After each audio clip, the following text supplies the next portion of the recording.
చాలా మంచి మాటలు, ఆహారానికి సంబంధించినటువంటి నియమాలు ఏ విధంగా మరి తీసుకొని మాకు ఇచ్చినటువంటి ఈ శరీర అవయవాలతో మీ కొరకు బ్రతకాలన్నటువంటి ముందుగానే మమ్మల్ని ఎరిగి మరి గ్రంథంలో రాసి చక్కగా మరి డాడీ గారు ద్వారా వినడానికి మాకు ఇచ్చినటువంటి గొప్ప ధన్యతని బట్టి మీకు కృతజ్ఞతాస్తులు చెల్లిస్తున్నాం. అదేవిధంగా మరి ఈ సమయంలో మరి కొంతసేపులు కొన్ని మాటల్లో మీ గురించి మేము తెలుసుకోవడానికి మేము సిద్ధపడుతుండగా మరి దయతో జ్ఞాపకం చేసుకొని పరిశుద్ధాత్మ సహాయం ఇచ్చి సంయోజితమైనటువంటి మీ మాటలు మాకు అనుగ్రహించమని మా ప్రభువును మా రక్షకుడు యేసుక్రీస్తు నామమున ప్రార్థించి వేడుకుంటున్నాం తండ్రి, ఆమేన్.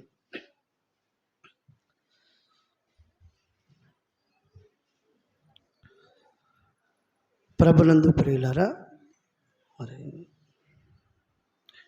ఈరోజు మనకందరికీ తెలిసినటువంటి అంశముగా అనేక పర్యాయాలు వింటున్నటువంటి ఉపదేశం, సందేశం ఎన్నో మార్లు దైవజనుల ద్వారా వింటున్నటువంటి అంశముగా నాకు దేవుడు ఇచ్చినటువంటి ఆ తలంపు, ఆ ప్రేరణలో మీతో పంచుకోవాలని ఇష్టపడుతున్నాను. మనకున్న ఈ సమయంలోన మరి దయచేసి మీరు మాట్లాడుకోకుండా నిశ్శబ్దంగా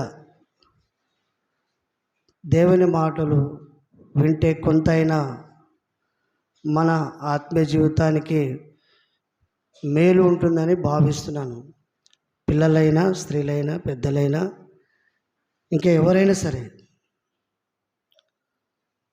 ఎవరు చెబుతున్నప్పటికీ మాటలు అనేటువంటివి దేవుని మాటలు కాబట్టి దేవుని మాటలు వినబడుతున్నప్పుడు మనం మాట్లాడకుండా మౌనంగా ఉండి వింటే మంచిది. సరే, ఈరోజు బైబిల్లో నుంచి ఒక అంశం, దేవుని గూర్చినటువంటి ఒక అంశంలో శాశ్వతమైన దేవుని ప్రేమ అనేటువంటి ఈ అంశంలో కొన్ని మంచి మాటలు మనం విందాం. శాశ్వతమైన దేవుని ప్రేమ అనేటువంటి అంశంగా కొన్ని మంచి మాటలు మనం వినబోతాము. మరి దయచేసి మీరు ఆలకించాలని ప్రేమపూర్వకంగా మరొకసారి తెలియజేస్తున్నాను. ప్రేమైనటువంటి వాళ్ళారా, నేడున్నటువంటి సమాజంలోన ఎంతవరకు దేవుని యొక్క ప్రేమను అర్థం చేసుకుంటున్నది అనేది మనము ఆలోచిస్తున్నప్పుడు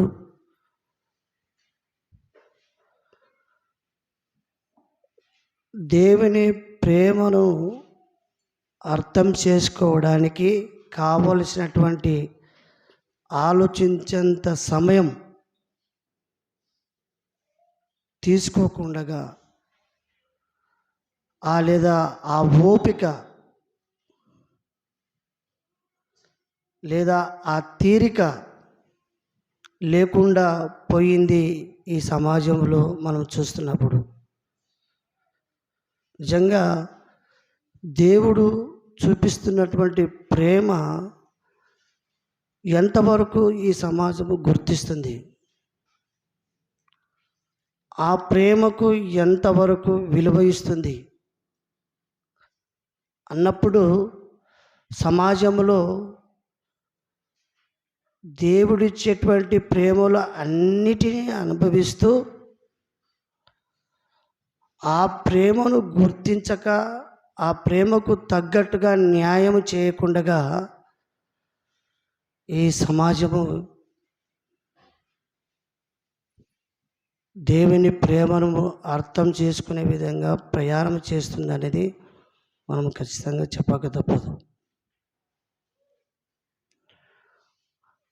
అయితే ప్రియులారా, ఈ సమాజంలో ఈ మనుషుల మధ్య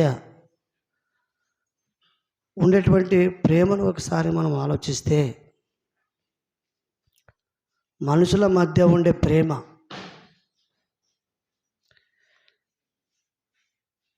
ఈ మనుషులు ఎక్కువగా ఎవరి మధ్యను ప్రేమను కోరుకుంటున్నారంటే, మనుషుల మధ్య ఏదైనా ఒక ప్రేమ దొరుకుతుందేమో అన్నటువంటి ఆశ, ఆ అన్వేషణ అనేది ప్రతి మనిషిలో కనిపిస్తుంటుంది. దేనికోసము? ప్రేమ కోసం. వారు ఎప్పుడైతే మనుషుల మధ్య ఏ ప్రేమనైతే, ఏ ఉద్దేశమైతే అన్నప్పుడు ప్రేమ కోసం వెతుకుతూ ఉంటారు. ఒకవేళ అది దొరకకపోతే వారి ఆశ ఏమైపోతుంది? భంగమైపోతుంది. అయితే నేను మీతో మాట్లాడుకున్నది ఏంటంటే, మనుషుల మధ్యలో ఉండేటువంటి ఏ ప్రేమలైనా మనం చూసినప్పుడు ఆ ప్రేమలు ఎలా ఉన్నాయంటే, కలుషితమైనటువంటి ప్రేమలుగా కనిపిస్తాయి. ప్రేమలో కలుషితం అంటే స్వచ్ఛంగా లేవు. స్వచ్ఛమైనటువంటి ప్రేమలు కనిపించవు ఎవరి మధ్య. ఒకవేళ మనుషుల మధ్య ప్రేమను పొందుకోవాలని నువ్వు ప్రయత్నించినా, వెతికినా, కావాలని కోరుకున్నా, నువ్వు వెతికితే, దొరికితే కూడా ఆ ప్రేమలు అనేటివి స్వచ్ఛమైనటువంటి ప్రేమలు కనిపించవు. కలుషితం, లేదా ఒక రకంగా చెప్పాలంటే మన భాషలో మలినమైపోయిన ఈ సమాజంలో మనుషుల మధ్య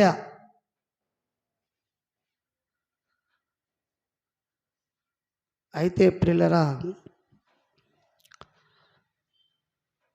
ఈ మనుషుల మధ్య అలాగూ కలుషితముగా, మలినముగా పోవడానికి కారణం ఏంటంటే, ఈ ప్రేమలో కూడా ఏదో ఒక ఆశించి, లేదా దాన్ని స్వార్థం అనవచ్చు, అదే ఏదో అవసరత ఉండవచ్చు, ఏదైనా సరే మనుషులు ఆలోచించేటువంటి ఆ విధానంలో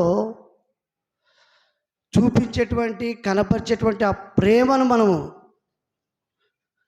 తొంగి చూసి ఆలోచిస్తున్నట్లయితే, మనుషుల మధ్య అంటే సమాజంలో కావచ్చు, సంఘంలో కావచ్చు, కుటుంబాల్లో కావచ్చు, ఈ భూమి మీద బ్రతుకుతున్నటువంటి మనిషిగా ఎవరినైనా మనం తొంగి చూసినప్పుడు, నేటి కాలంలో ఏమైపోయిందంటే అంత కలుషితమే, కలంకం. మీరు ఆలోచించండి. అయితే ఈరోజు దేవుని ప్రేమను గురించి ఆలోచించినప్పుడు, దేవుని ప్రేమ ఎలా ఉంది, దేవుని ప్రేమను ఎలా అర్థం చేసుకోవాలి? మనుషుల మధ్య ప్రేమ అయితే కలుషితమైంది, దేవుని ప్రేమలో మాత్రము కలుషితం కాలేదు.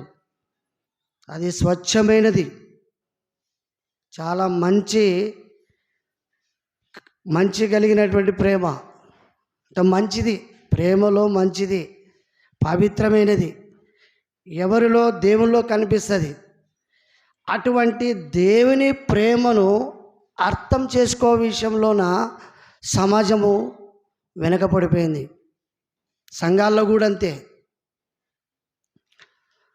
అయితే ఈ దేవుని ప్రేమను మనం ఎలా అర్థం చేసుకోగలం? శాశ్వతమైనటువంటి దేవుని యొక్క ప్రేమను ఎలా మనం అర్థం చేసుకోగలం?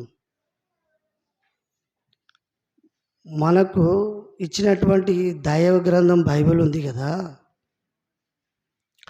ఈ బైబిల్లో ఆదికాండం నుంచి ప్రకటన వరకు మనం చదువుతున్నప్పుడు ప్రతి సందర్భంలో, ఆయా కాలాల్లో, ఆయా తరాల్లో ఆ సంఘటనలు, ఆ సందర్భాలు చదువుతున్నప్పుడు దేవుని యొక్క మాటలను ఆలోచిస్తే ప్రతి సందర్భంలో దేవుని యొక్క ప్రేమను అర్థం చేసుకోగలం. మొదటిగా చెప్తున్నాను, ఈరోజు బైబిల్ని చదవకుండా ఉన్నటువంటి సమాజము చదవలేదు కాబట్టి అర్థం చేసుకోలేదు దేవుని యొక్క ప్రేమను. ఈరోజు క్రైస్తవ సమాజంలో కూడా ఎంతో కొంతమంది, ముఖ్యంగా నేటి కాలంలో బైబిల్ ఓపెన్ యూనివర్సిటీ ఇంటర్నేషనల్ వారి యొక్క ఆధ్వర్యంలో 66 పుస్తకాల్లో ప్రతి సందర్భాన్ని, ప్రతి మాటను తీసుకొని ఒక్కొక్క అంశముగా, ఒక సందేశముగా, ఉపదేశముగా ఈరోజు డైరెక్టర్లతో సహా మనకు అందిస్తున్నారంటే అవి వింటున్నప్పుడు నిజంగా అందులో మనకు దేవుని ప్రేమ అర్థమవుతుంది. ఈరోజు ఉదయకాలము డాడీ గారు చాలా చక్కగా ఆహారానికి సంబంధించినటువంటి విషయాలలో, ఆ నియమాల్లో ఎలాంటి జాగ్రత్తగా తీసుకోవాలి, ఎలాంటి జాగ్రత్తలు తీసుకోవాలి, దేవుడిచ్చినటువంటి ఈ దేహం, ఈ అవయవాలు డ్యామేజ్ కాకుండా, లేదా పాడు కాకుండా, లేదా ఆరోగ్యము చెడిగిపోకుండా ఉండాలంటే ఈరోజు ఈ సమాజంలో ఉండేటువంటి ఈ న్యాచురల్గా దేవుడు పెట్టినటువంటి ఆహారాన్ని సమాజం ఏం చేసిందంటే కలుషితం చేసింది. కాబట్టి చాలా జాగ్రత్తగా మనం తీసుకున్నటువంటి ఆహార పదార్థాలు చక్కగా ఉపయోగించుకోవాలి. ఏవి మనకు ఆరోగ్యాన్ని ఇచ్చేవి, బలాన్ని ఇచ్చేటివి, అందులో ఏవి విటమిన్స్ ఉన్నాయి, మినరల్స్ ఉన్నాయి, ఏవి పోషక పదార్థాలు ఉన్నాయి, వాటిని మనము అనాలోచితంగా కాక ఆలోచించి తీసుకోవాల్సినటువంటి, ఎంతైనా నా పిల్లలు కొద్దిమంది అయినా ఈ ఆహార నియమాలు పాటించి ఆరోగ్యంగా ఉండి దేవుని కొరకు నిలబడాలనేటువంటి మంచి ఉద్దేశం చేత ఈ వృద్ధాపదేశంలో చక్కని మాటల చేత డాడీ గారు పదే పదే వైద్య శాస్త్రానికి అందనటువంటి ఈ ఆహార పదార్థాల విషయాల్లో కూడా బైబిల్లో నుంచే మరి చక్కగా వివరిస్తున్నారు. మరి ఇలా చెప్తున్నాను, ఎందుకు గుర్తు చేస్తున్నాను, ఇందులో ప్రేమ, దేవుని యొక్క ప్రేమను మనము అర్థం చేసుకోవాలి. ఒక ఆహార పదార్థాల విషయాలు కాదు, దేవుడు ఏ విషయాలైతే, ఏ ప్రణాళిక అయితే, ఏ సంకల్పం అయితే కలిగి తన యొక్క ఆశయాలు, ఉద్దేశాలు తగ్గట్టుగా తన పిల్లలమైన మన పట్ల ఎలాగ ఉండాలో కోరుకున్నాడో ఆ ప్రతిదీ కూడా బైబిల్లో వ్రాయబడినటువంటి మాటలను మనము వింటున్నప్పుడు, ధ్యానిస్తున్నప్పుడు, ప్రకటిస్తున్నప్పుడు అర్థమైందా దేవుని ప్రేమ అనేదే ప్రశ్న. వింటున్నాము, విడిచిపెడితే ఆ దేవుని ప్రేమ తగ్గట్టుగా మన యొక్క జీవితాలు నిలబడితే అది ఎంతో మనకు జన్మనిచ్చినటువంటి ఆ పరలోకపు కన్న తండ్రి ఆనందపడతాడు. కానీ సమాజంలో అలా కనిపిస్తలేదు. ఈరోజు ప్రేమను గురించి రకరకాలుగా చెప్తున్నారు. ఒక మంచి మాట గుర్తు చేస్తాను, సమాజంలో ఉన్నటువంటి మాట, ప్రేమకు సంబంధించినటువంటి మాట. పదార్థాల్లో అన్నిటికంటే తీయనిది ఏమన్నారు? తేనె అన్నారు. ఏమన్నారు? తేనె అన్నారు.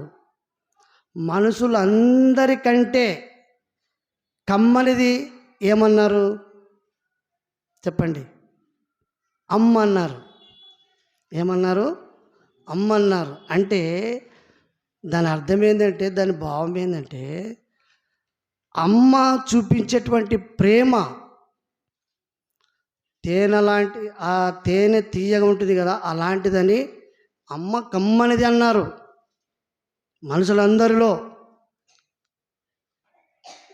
అంటే అమ్మ చూపించేటువంటి ప్రేమ లేదా అమ్మ అందించేటువంటి ఆ ప్రేమ సమాజము వాళ్ళు గుర్తించి ఆకాశం అంత ఎత్తుగా తీసుకెళ్ళినారు.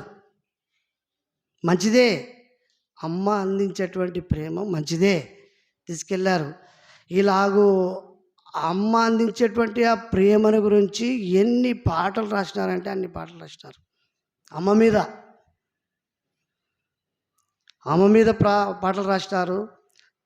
తర్వాత అమ్మ మీద రాసిన పాటల తర్వాత మళ్ళీ తండ్రి గురించి కూడా, తండ్రి చూపించేటువంటి ప్రేమ, తండ్రి అందించేటువంటి ప్రేమ గురించి కూడా, తండ్రి గురించి కూడా పాటలు రాసినారు. ఇలాగూ అమ్మ గురించి, తండ్రి గురించి, అన్న గురించి, తమ్ముని గురించి, చెల్లి గురించి ఎన్నో మరి కవులు వాళ్ళు రాసినటువంటి రచనలో సింగర్స్ పాటలు పాడి సమాజంలో చూపిస్తున్నారు.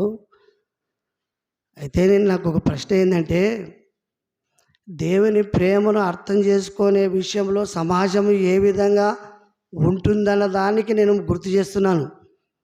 అమ్మ యొక్క ప్రేమ ఇలాగూ మంచిది, ముందుకు తీసుకెళ్తా. చూపిస్తున్నటువంటి అమ్మ ప్రేమ యొక్క గొప్పతనాన్ని చూపిస్తున్నప్పుడు సమాజంలో అమ్మని ఏ స్థానంలో పెట్టినారు మనకు అందరికి తెలుసు, మనం వింటున్నాము. మొదటి స్థానంలో పెట్టినారు. తల్లి, తండ్రి, గురువు, దైవము. తల్లి, తండ్రి, గురువు, దైవం. అంటే తల్లి మొదటి స్థానంలో ఉంది, తండ్రి రెండవ స్థానంలో ఉన్నాడు, గురువు మూడవ స్థానము, చివరిగా దేవుడు, దైవం అన్నారు. తల్లి, తండ్రి, గురువు, దైవం అన్నారు. అంటే సమాజము దేవుని ఎక్కడ పెట్టేసిందంటే చివరి స్థానంలో. అంటే ఎంత స్థానం, ఏ రకంగా విలువనిస్తుంది. మన జన్మనిచ్చిన ఆ తండ్రి దేవుడు అంటున్నాం మనం. ఆ దేవునికి ఇచ్చిన స్థానం ఒకసారి ఆలోచన చేయండి. దేవుడంటే ఆ తండ్రి దేవుడై ఉన్నాడు కదా, ఆయనలో వాస్తవానికి అన్నీ ఆయనే, అన్ని సర్వం ఆయన లేకుండా ఏమి లేదు. ఇచ్చిన స్థానం ఆలోచించండి. సమాజంలో కనిపించేటువంటి స్థానం, ఆ విలువ ఆలోచించమంటున్నాను. మనం కూడా ఆలోచిద్దాం. ఇచ్చిన స్థానం, దేవునికి ఇవ్వవలసిన స్థానము, మొదటి స్థానము ఇవ్వవలసి ఉండగా ఎవరికి ఇచ్చేశారు? అమ్మకి ఇచ్చేశారు. ఇంతకీ ఈ ప్రేమ అనే మాట మనం ఆలోచిస్తున్నాం కదా, మాట్లాడుకుంటున్నాం కదా. ఈ ప్రేమకు ఆ రూపము ఇచ్చింది ఎవరు?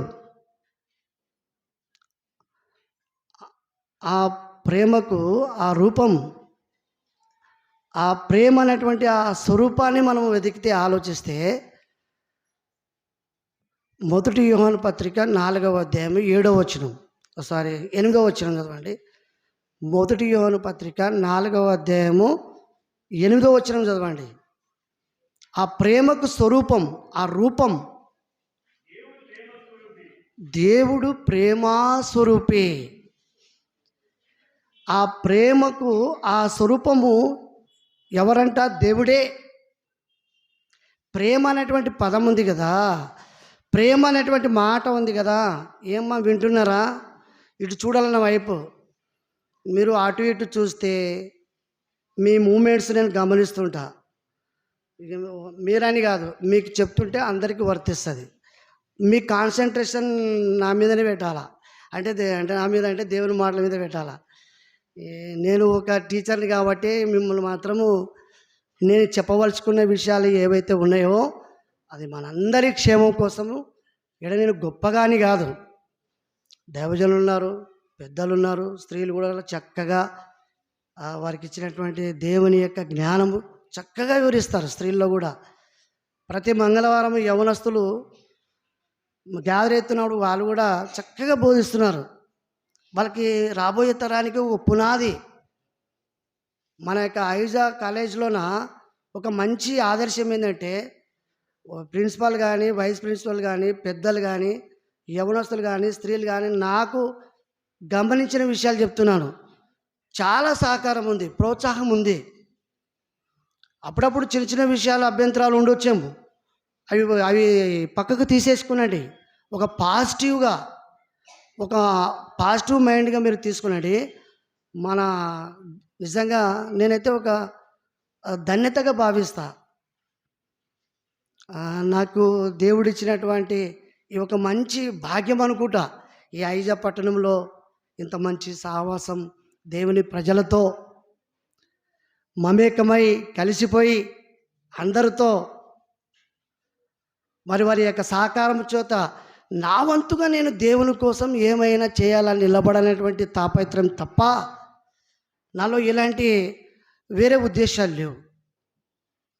ఎందుకు చెప్తున్నానంటే మీకు వాక్యం చెప్పేటప్పుడు దేవుని మాటలు వినబడేటప్పుడు మీ కదలికలు అటు ఇటు ఉంటే నాకు అది అభ్యంతరంగా ఉంటుందనే ఉద్దేశంతో చెప్తున్నా. అది ఎవరైనా సరే అలా ఉండకుండా మనం ఎందుకంటే ఉన్నటువంటి సమయంలోనే ఎక్కువ విషయాలు మనం తెలుసుకోవాలి.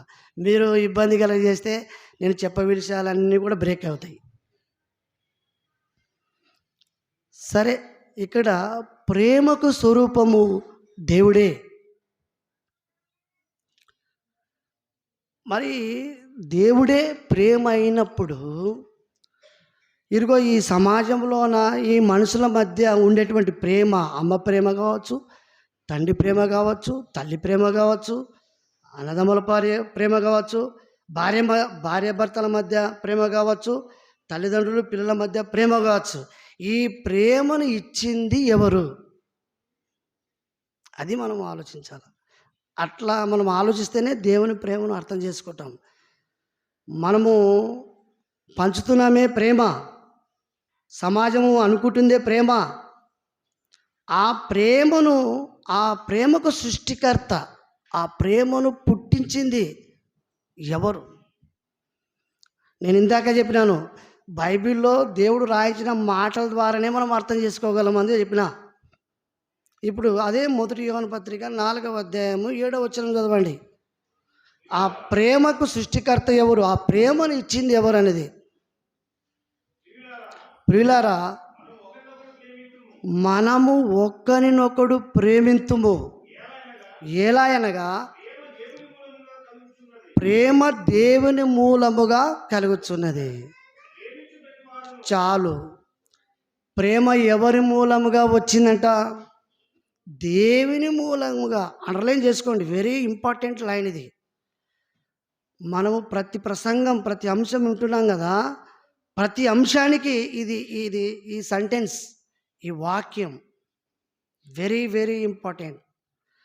ప్రతి దానిలో దేవుని ప్రేమ ఉన్నప్పుడు ఈ ప్రేమ అనేది ఎక్కడి నుండి వచ్చినది అనేది మనం ఆలోచిస్తున్నాం. ఎక్కడి నుండి వచ్చిందంట? అది దేవుని మూలముగా కలుగుతున్నది. దేవుని మూలముగా పుట్టింది ప్రేమ అనేది. దేవుని మూలముగా పుట్టినటువంటి ఈ ప్రేమలు మనుషుల మధ్య, బంధాల మధ్య ఉండవలసినటువంటి ప్రేమ ఏమైపోయిందంటే అది కలుషితమైపోయింది. దేవుడు అనుకున్నట్టుగా, కోరుకున్నట్టుగా అది స్వచ్ఛంగా ఉండాలా. స్వచ్ఛముగా లేదా స్వచ్ఛమైనటువంటి ప్రేమలు మనుషుల మధ్యలో ఉండాలని దేవుడు కోరుకొని ప్రేమ పుట్టిస్తే ఆ ప్రేమ ఏమైపోయిందంట? కలుషితమైపోయింది, మలినమైపోయింది. ఎవరి మధ్యనైనా చూసుకునండి. ఈరోజు తల్లిదండ్రులు పిల్లల మధ్య కూడా చూడండి. ఒక మాట గుర్తు చేస్తాం, ఒక మంచి మాట గుర్తొచ్చింది.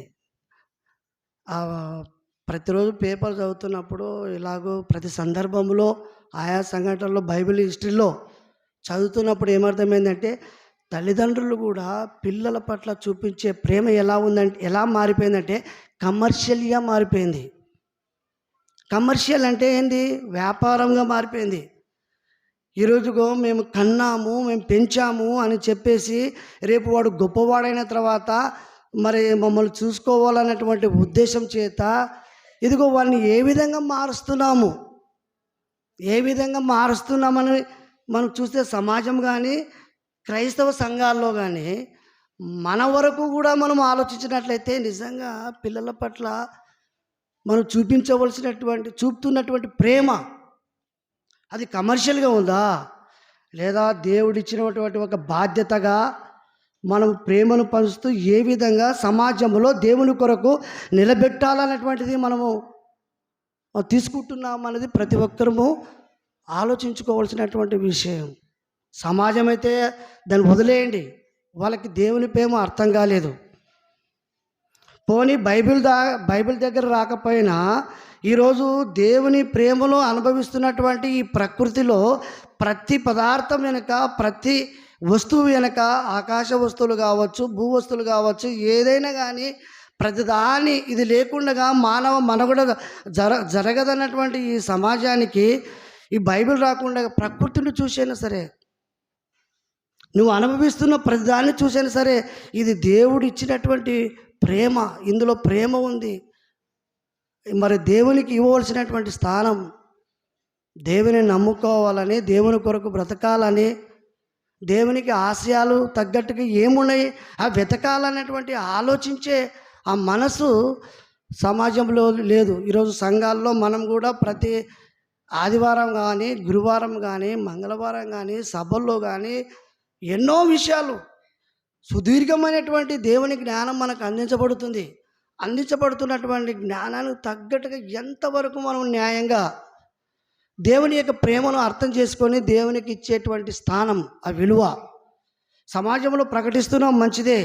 అది ప్రకటించాల్సిందే, సామర్థ్యం కొలది, చేతనైత మట్టుకు దేవుని మాటలు, ఆ మాటల ప్రకారంగా దానికి తగ్గట్టుగా దేవుని పని పని పని అంటూ దానికి తగ్గట్టుగా మన జీవితంలో అది సంఘం పట్ల కావచ్చు, పిల్లల పట్ల కావచ్చు, భార్యల పట్ల కావచ్చు, సోదరుల పట్ల కావచ్చు, పెద్దల పట్ల కావచ్చు,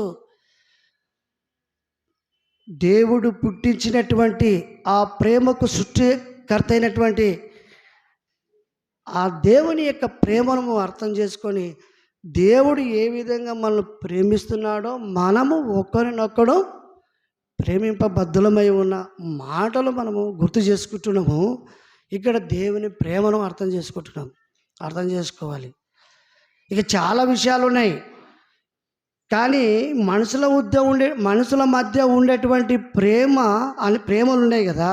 సరే, వాళ్ళు ఏ ఉద్దేశమో, అది స్వార్థం కావచ్చు, ఇంకా స్వప్రయోజనం కావచ్చు, ఏదైనా కావచ్చు, వారు చూపిస్తున్నటువంటి ప్రేమ కూడా ఎంతకాలం ఉంటుంది? అది కొంతకాలమే. కానీ దేవుడు చూపించే ప్రేమ అంట శాశ్వత కాలం. మనుషుల మధ్య ఉండేటువంటి ప్రేమ అశాశ్వతం. దేవుడు కనపరిచేటువంటి ప్రేమ శాశ్వత కాలం. ఒకసారి ఆ మాట చదవండి బైబిల్లో నుంచి. అది కాదు, ఇర్మియా గ్రంథము 31వ అధ్యాయము 3వ వచనం చదవండి. ఇర్మియా గ్రంథము 31వ అధ్యాయము 3వ వచనం.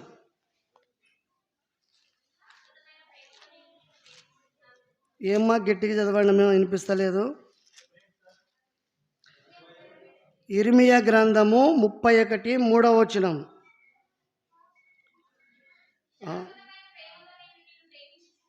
శాశ్వతమైన ప్రేమతో నేను నిన్ను ప్రేమించుచున్నాను గనుక విడువక నీ ఎడల కృప చూపుచున్నాను. చాలండి. ఇర్మియా కాలంలోన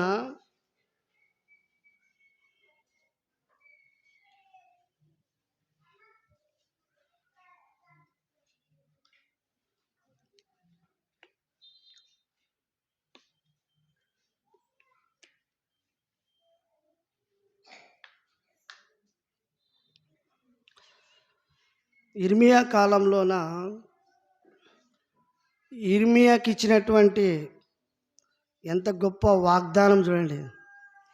ఇర్మియా గురించి మాట్లాడుతూ దేవుడు ఇచ్చినటువంటి గొప్ప వాగ్దానం అంటే అన్నగారు చాలా వాగ్దానం గురించి చెప్పిండు. ఇక్కడ నాకు ఏమి ఆలోచన వచ్చిందంటే, ఎంత గొప్ప వాగ్దానం ఇర్మియాకి ఇచ్చినటువంటి దేవుని యొక్క మాటలో. శాశ్వత కాలము అనేది, శాశ్వత కాలము ఇర్మియా విషయంలో మాట్లాడుతున్న సందర్భం. ఆ మాట మళ్ళీ గుర్తు చేయండి. శాశ్వతమైన ప్రేమతో నిన్ను ప్రేమించుచున్నామన్నమాట. దేవుడు ఎప్పుడైతే ఆ కాలంలో ఇర్మియా అనేటువంటి వ్యక్తిని కావాలనుకున్నాడు, వారి తల్లి గర్భములో రూపించినాడు, నిర్మించినాడు. నీవు జనములకు ప్రవక్తగా ఉండాలని కోరుకున్నాడు. అవునా కదా? అవును.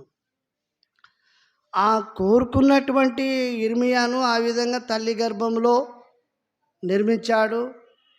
జనములకు ప్రవక్తగా ఉండాలని మొదటగా మరి ఒప్పుకోకపోయినప్పటికీ తర్వాత మళ్ళా దేవునికి సరైన తర్వాత ఇర్మియా జనములకు ప్రవక్తగా ఉన్నాడు. ఓకే. ఆ ఇర్మియా జీవితం, ప్రవక్తగా జీవించినటువంటి ఆ జీవిత కాలము, ఇర్మియా జీవిత చరిత్ర గురించి మనం చదివితే నిజంగా దేవుని కొరకు ఎంత చితికిపోయినాడంటే, ఆయన పడినటువంటి కష్టాలు, ఆ శ్రమలు, దేవుని పక్షాన ఆ ప్రజల మధ్య ప్రవక్తగా నిలబడి ఆ జీవించినటువంటి ఇర్మియా జీవితం మనం చూస్తే నిజంగా చాలా గొప్పగా కనిపిస్తుంది. ఉపేంద్రన్న గారు చాలా చక్కగా చెప్పారు. అయితే అక్కడ ఏమంటున్నాడంటే, అటువంటి సంఘటనలు, అలాంటి పరిస్థితులు, అన్ని ఇబ్బందులు, అన్ని కష్టాలు, అన్ని శ్రమలు గుండా ఇర్మియా వెళుతుంటే నువ్వు భయపడకు, అధైర్యపడకు, నువ్వు ధైర్యంగా ఉండు, నేనున్నాను, నేను నిన్ను ప్రేమిస్తున్నాను. ఎట్లా? శాశ్వతమైన ప్రేమతో. ఎంత మంచి గొప్ప వాగ్దానం! ఎంత ఆనందపడి ఉంటాడో ఇర్మియా. ఆ జీవిత ప్రయాణము ఎన్ని విభిన్న పరిస్థితులు గుండా వెళుతున్నప్పుడు ఆ సమాజంలోన నిజంగా ఆ చెరలోకి వెళ్ళిన తర్వాత ఆ దేవుని ప్రజలైనటువంటి ఇజ్రాయేల్ ప్రజల్లో వారి మధ్యలో నలిగిపోతున్నటువంటి ఆ జీవితంలో దేవుడిచ్చినటువంటి ఆ మాట చూడండి, మంచి మాట. శాశ్వతమైన ప్రేమతో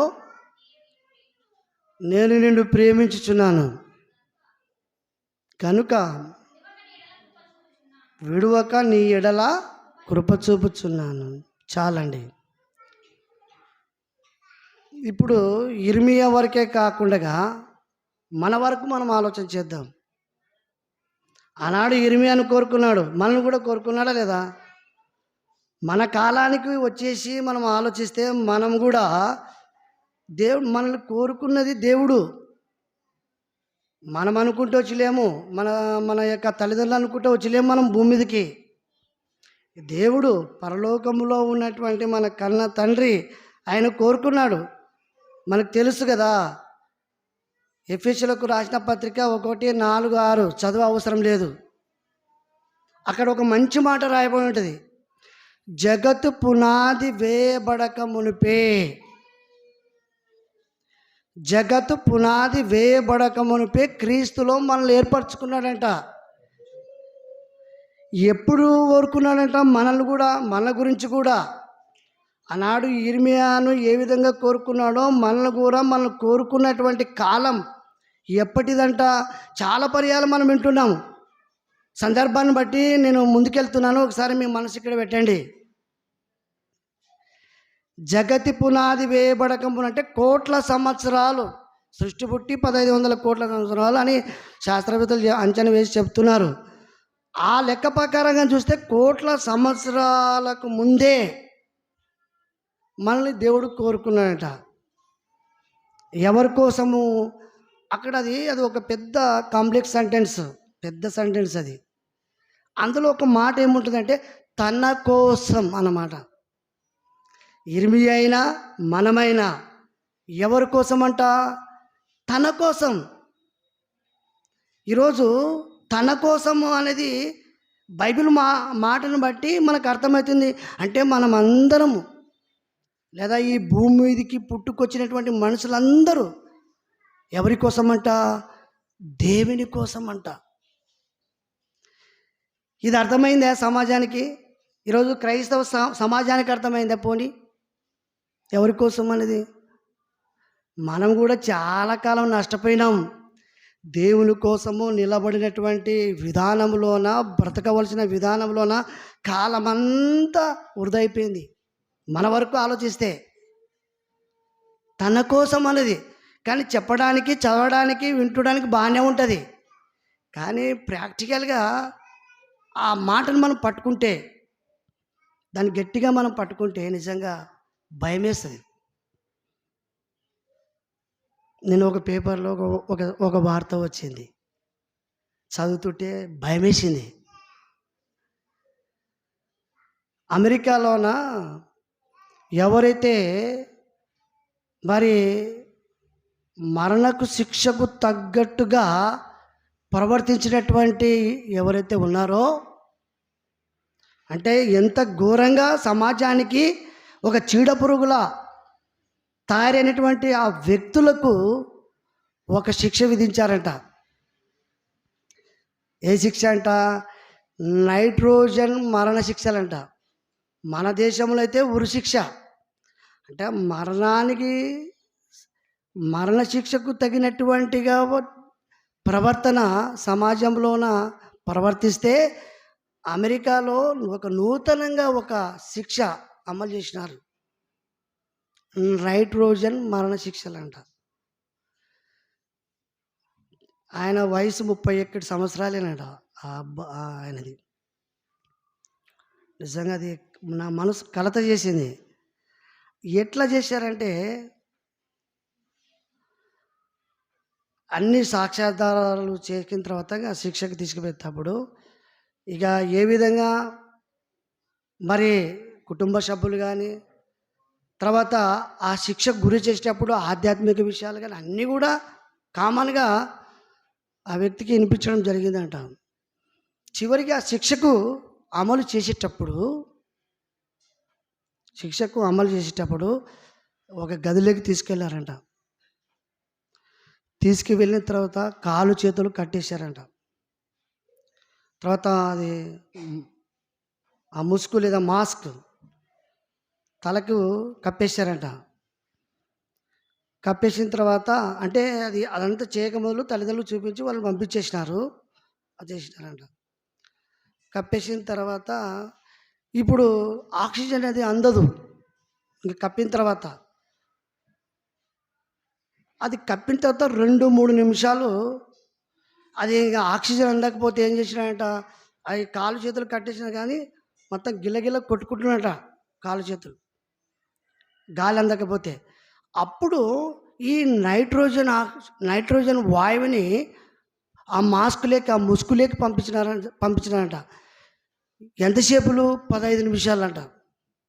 ఎంతసేపులు? 15 నిమిషాలు పంపించినారంట. అప్పుడు 1 నిమిషం కొట్టుకున్నాడు. ఈ 15 నిమిషాలు అట్లా కొట్టుకొని నీట్గా ప్రాణం వదిలిపోయిందంట. నేను ఎందుకు చెప్తున్నానంటే, ఒక్కొక్క దేశంలో ఒక రకమైనటువంటి మరి శిక్షలు అమలవుతున్నప్పుడు నిజంగా దేవుని యొక్క ప్రేమలో మనకిచ్చినటువంటి 60-70 సంవత్సరాల జీవితకాలంలో ఆ ప్రేమను అనుభవిస్తున్నప్పుడు నిజంగా న్యాయంగా దేవుని ఆశయానికి తగ్గట్టుగా మనం ప్రవర్తించకపోతే, ఇదిగో మనము ఈ లోకం విడిచిన తర్వాత వేసే శిక్ష అది న్యాయమే అనిపిస్తుంది. పైగా దేవుని గురించి, దేవుని మాటల గురించి ప్రపంచంలోన ఈరోజు మనకున్నటువంటి సోషల్ మీడియాలో కావచ్చు, లేదా తర్వాత సభల ద్వారా కానీ రంకె వేసి ఈరోజు చెప్తుంటే ఏమంటున్నారు? మతం అంటున్నారు. ఏమంటున్నారు? మతం. ఇది మతమా అండి? దేవుని ప్రేమ అర్థం చేసుకోండి. ఆయన శాశ్వత కాలముగా ప్రేమించేవాడు. శాశ్వత కాలముగా ప్రేమించేటువంటి శాశ్వత కాలం కొన్ని మాటలు మీకు గుర్తు చేస్తాను అంతే. చాలా విషయాలు ఉన్నాయి కానీ నాకున్న టైం ఇంకా 10 నిమిషాలు ఉంది కదా. అయిపోయిందే. అయిపోతే నేను ముగిచేస్తానండి. సరే, మంచిది. చివరిగా 2 మాటలు మనం చదువుకొని ముగిస్తాను. నేను ఇంక ఎక్కువ చెప్పదలుచుకోలేదు. ఒక మాట హెబ్రీయులకు రాసిన పత్రిక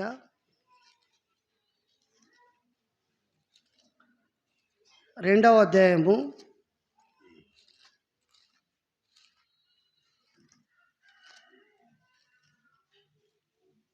1వ వచనాన్ని మనం చదువుకుందాం. కావున మనము వినిన సంగతులను విడిచిపెట్టి కొట్టుకొని పోకున్నట్లు వాటి యందు మరి విశేష జాగ్రత్త కలిగి ఉండవలెను. అంటే ప్రతి సందర్భంలోన మనం దేవుని ప్రేమను అర్థం చేసుకున్నప్పుడు, మనం వింటున్నప్పుడు మనం ఎలాగుండాలంట, ఎలాంటి జాగ్రత్త కలిగి ఉండాలంట, వినిన సంగతులను మనం విడిచిపెట్టేవారం కాకుండా మన జీవితంలో అనుభవించుకుంటూ వాటి యందు మరీ విశేష జాగ్రత్త కలిగి ఉండాలంట.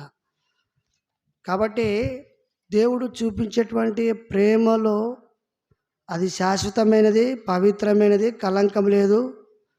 ఈ ప్రేమలో మనము కూడా చూపించేటువంటి ఆ ప్రేమ అది ఎవరి మధ్య అయినా సరే కల్మషం కాకుండా చూసుకోవాలా, మలినం కాకుండా చూసుకోవాలా. దేవుని మాటల ప్రకారంగా ఆ ప్రేమకు సంబంధించినది 1 కొరింథీ పత్రిక 13వ అధ్యాయం 1 నుంచి మనం చదివితే ప్రేమకు ఉన్నటువంటి లక్షణాలు ఉన్నాయి. ఏవేవి ఉండకూడదు, ఏవేవి ఉండవలసినవి ఉన్నది. ఆ ప్రేమలో ఆ సహనము, ఆ దీర్ఘశాంతము, ఆ తర్వాత అనేటువంటివి చూపిస్తుంది. అవన్నీ కూడా దేవునిలో నుండి వచ్చినటివి. కాబట్టి అట్లా ప్రేమ అనేది అది శాశ్వతం. అంటే దేవుడు చూపించేటువంటి ఆ ప్రేమ అలాంటి లక్షణాలతో ఉన్నాయి కాబట్టి చూపించడం జరిగింది. చివరిగా ఒక మాట గుర్తు చేసి నేను ముగిస్తాను. ఇవన్నీ ఒక ఎత్తు అయితే, ఎప్పుడైతే ఇలాంటి పరిస్థితుల్లో మనం అంత దూరంగా ఉన్నప్పుడు తన ప్రియకుమారుని ఈ లోకానికి పంపడం అనేది మరొక ఎత్తు. అంతే కదా. దేవుడు లోకమును ప్రేమించి తన అద్వితీయ కుమారుని ఈ లోకానికి పంపడం అనేది అందులో ప్రేమ. యేసుక్రీస్తు ఏదైతే తండ్రి దగ్గర ఉన్నటువంటి ఆ ప్రేమతత్వాన్ని మరి పుచ్చుకొని భూమి మీదకి వచ్చిన తర్వాత మన కొరకు మరి తన జీవితం అంతా త్యాగం చేసి ప్రాణం పెట్టేంతగా మనం ప్రేమించి మనకు రక్షణ ఇచ్చి తర్వాత మనందరినీ పరిశుద్ధులుగా నీతిమంతులుగా తీర్చినటువంటి ఆ క్రీస్తు ప్రేమ కావచ్చు, మరి తండ్రి చూపించేటువంటి ప్రేమ కావచ్చు, వారి ప్రేమలో స్వార్థం లేదు. అది శాశ్వతంగా మళ్ళీ ప్రేమిస్తూనే ఉన్నారు. తర్వాత ఈ లోకం విడిచిన తర్వాత పరలోకములో తండ్రి దగ్గరకు చేరేంత వరకు తండ్రి అయిన దేవుడు కానీ, యేసుక్రీస్తు కానీ, పరిశుద్ధాత్మ కానీ వీళ్ళందరూ మనం ప్రేమిస్తూ తన మాటల ద్వారా కాపాడుతూ పోషిస్తూ సంరక్షిస్తున్నారనే మాటలో దేవుని ప్రేమను మనం అర్థం చేసుకోవాలని ఈ మాటలు చెప్పి ముగిస్తున్నాను.